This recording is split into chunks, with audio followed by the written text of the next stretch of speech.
And I was dying inside to hold you.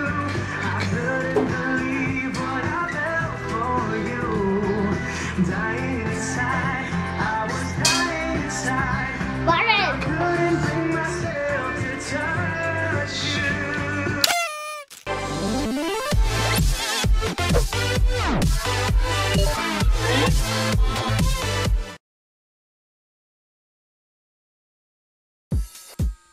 Macho pa ang hanap mo, nandirito lang ako.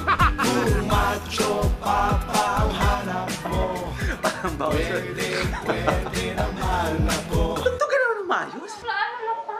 Nag-edit niya ako. Kung macho pa ang hanap mo, nandirito lang ako. Kung macho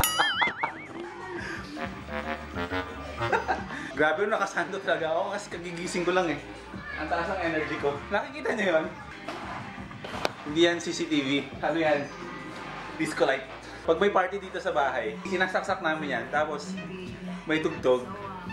Tapos nagmumukha na siyang club dito. Pagpatay ang ilaw at nakabukas yan, parang pumaparty sa labas. Sabado, ay ano ba ngayon? Linggo. Araw ng linggo at stay at home lang kasi wala namang kita yung makaalis eh. Titipid muna tayo. Hindi ba ako makaka-copyright niyan? Dinig na dinig yan dito. Oh. Ayun, o sir. Wala naman akong ibang ganap ngayong araw, kundi ang mag-edit lang na mag-edit ng mga nakabinbing ko ng mga vlogs. Yan. Yan ang usual na ano ko, na araw ng Sunday. Ako ba? Ano nilalaro mo? Laruan yung mga babaeng nilalaro mo? Hindi, naglalaro lang. Nakita ko yun, ayun o.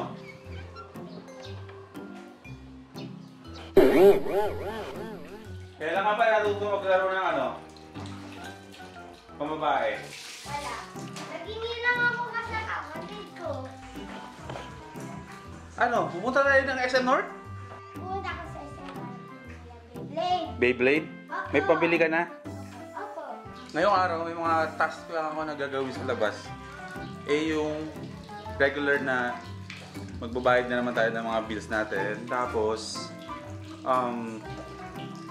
yung monthly amortization ko dun sa scooter, babayaran ko na siya na maaga, mga 2 weeks earlier sa mismong due date niya para maiwasan ko yung mga penalty. Tsaka di ba, nag-iba na kasi yung ano eh, yung date nung sahod ko.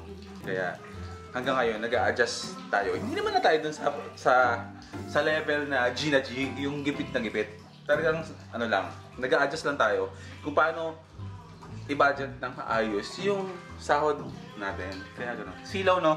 Hindi ko kasi suot yung salamin ko. Ganyan ako pag hindi ko suot yung salamin ko. Ang silaw. Parang kukunin ka na ni Lord. Gano'n. Ayan yung scooter ko sa likod. Si Pongkan. 7 months na siya. Marami na kami napuntahan ng mga lugar. Kasama yan si Pongkan. Babiyahe kami ng mga kasamahan ko sa trabaho. Pupunta kami ng Dingalan, Aurora, Quezon. Malapit na yung sa Baler. So magsuscooter lang kami.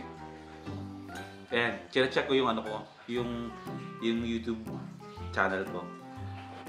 At meron na akong 762 subscribers. Konting kembot na lang at marireach na natin yung requirement ng YouTube na meron ka dapat na 1,000 subscribers. Sa totoo lang, hindi sa naghahabol ako na dumating sa point na gusto ko talaga na magkaroon ng monetization na yung channel ko.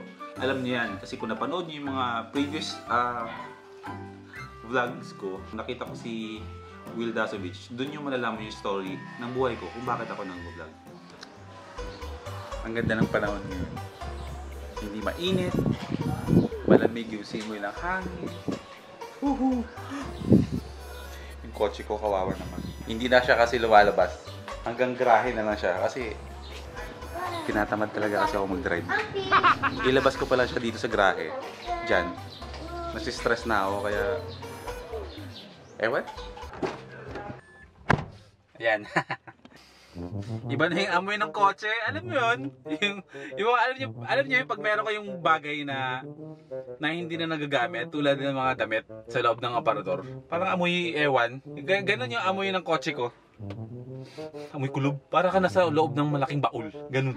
Sa panahon ngayon, nakaka-stress talaga magdadrive-drive. Magdaldala ka ng kotse sa trabaho, sa sobrang traffic. No way. Halika dito, magdilig kayo ng mga halaman. Ano? Sabi ko maglalaro. Hindi, magdidilig kayo ng halaman, no? Ayun, no? Kuha kayo ng tubig. Hindi, halika na, magdilig na kayo ng halaman. Kasi nagbubunga na dito yung ano natin. Yung ano, Aluluso na yun. yung ano. Sabi, Ano tawag dito? plants. Ha? Oo, alam kong plants to. Ano tawag dito? Ano ba to? Kamatis. Ayun o, tignan nyo o. Yung tanim namin na ano dito, dito sa garahe. Ano na siya? Nagbunga na siya. Pangatlo, yata o pangapat na harvest na to. Harvest talaga, no? Paisa-isa lang naman. Ito siya o. Dalawa yan eh. Kaso yung kanina, pinitas na ng nanay ko. Tapos, Konti lang. huwag masyadong lubog na lubog ah. Ako!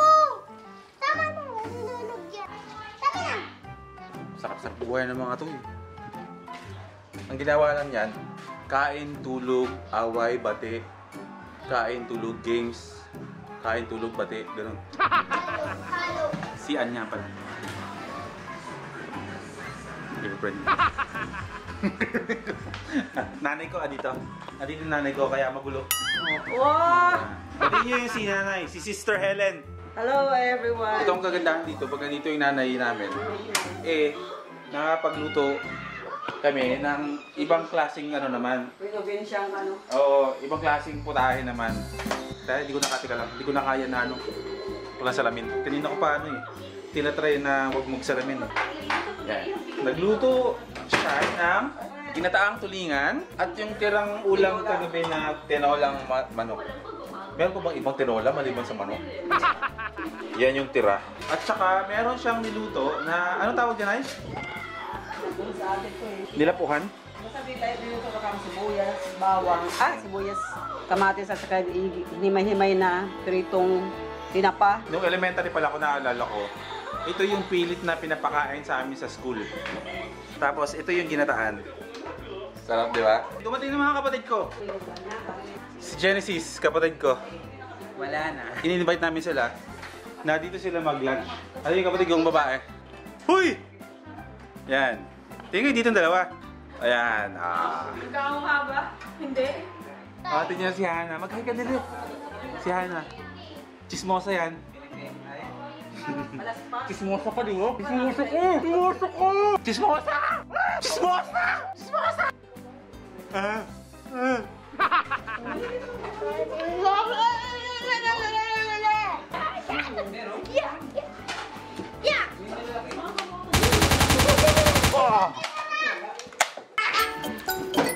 Tama ako.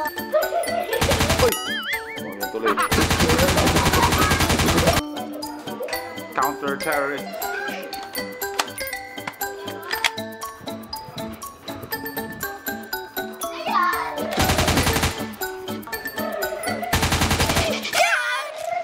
Ayoko na. So alis muna kami. Tapos Bye-bye. kita na lang dun. That's alright. Sana, right.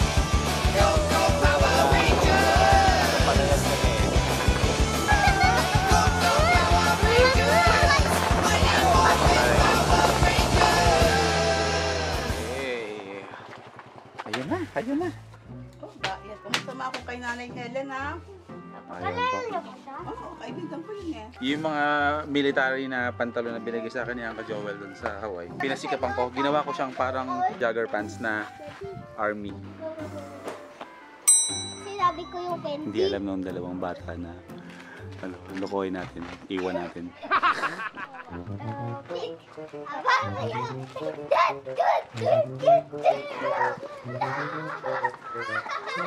Bye-bye!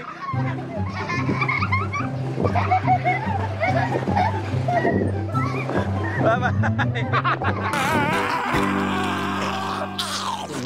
I just wanna rollie with a dapper ranch. I already got some designer to hold on my pants. I just want some ice on my wrist so I look better.